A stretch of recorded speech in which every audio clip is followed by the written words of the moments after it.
ಜರರರ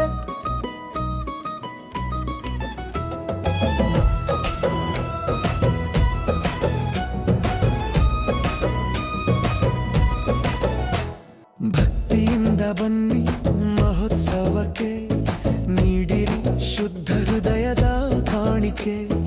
ಜೊತೆಗೂಡಿ ಬನ್ನಿ ಬಿಕ್ಕರ್ನ ಕಟ್ಟೆಗೆ, ಕಾರ್ಮೆಲ್ ಗಿರಿಯ ಭವ್ಯ ಪುಣ್ಯಕ್ಷೇತ್ರಕ್ಕೆ.